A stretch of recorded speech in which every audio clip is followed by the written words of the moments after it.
2 Samuel 9ஆம் அதிகாரம்.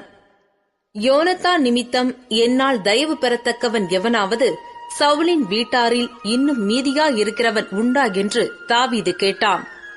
அப்பொழுது சவுலின் வீட்டு வேலைக்காரனாகிய சீபா என்னும் பேருள்ளவனை தாவீதினிடத்தில் அழைத்து வந்தார்கள். ராஜா அவனை பார்த்து, நீதானா சீபா என்று கேட்டான். அவன், அடியேன்தான் என்றான். அப்பொழுது ராஜா, தேவன் நிமித்தம் நான் சவுலின் குடும்பத்தாருக்கு தயை செய்யும்படி அவன் வீட்டாரில் யாதொருவன் இன்னும் மீதியாய் இருக்கிறானா என்று கேட்டதற்கு சீபா ராஜாவை பார்த்து, இன்னும் யோனத்தானுக்கு 2 கால்களும் முடமான ஒரு குமாரன் இருக்கிறான் என்றான். அவன் எங்கே என்று ராஜா கேட்டதற்கு சீபா ராஜாவை பார்த்து, இதோ அவன் லோதேபாரிலே அம்மியேலின் குமாரனாகிய மாகீரின் வீட்டில் இருக்கிறான் என்றான். அப்பொழுது தாவீது ராஜா அவனை லோதேபாரில் இருக்கிற அம்மியேலின் குமாரனாகிய மாகீரின் வீட்டிலிருந்து அழைப்பித்தான். சவுலின் குமாரனாகிய யோனத்தானின் மகன் மேவிபோசேத் தாவீதினிடத்தில் வந்தபோது முகங்குப்புற விழுந்து வணங்கினான். அப்பொழுது தாவீது, மேவிபோசேத்தே என்றான். அவன், இதோ அடியேன் என்றான். தாவீது அவனை பார்த்து, நீ பயப்படாதே, உன் தகப்பனாகிய யோனத்தான் நிமித்தம் நான் நிச்சயமாய் உனக்கு தயை செய்து உன் தகப்பனாகிய சவுலின் நிலங்களையெல்லாம் உனக்கு திரும்ப கொடுப்பேன்.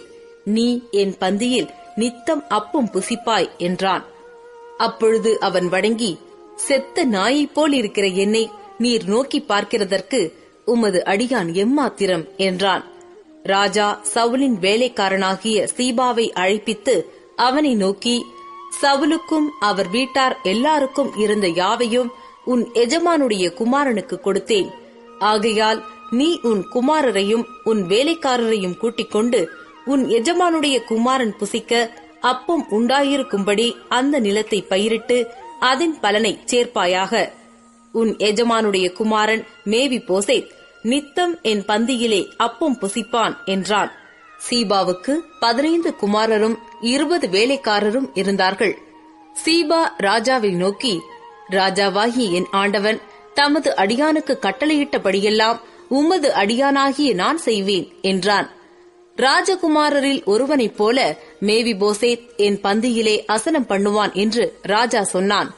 மேவிபோசேத்திற்கு மீகா என்னும் பேருள்ள சிறுவனாகிய ஒரு குமாரன் இருந்தான். சீபாவின் வீட்டிலே குடியிருந்த யாவரும் மேவிபோசேத்திற்கு வேலைக்காரராய் இருந்தார்கள்.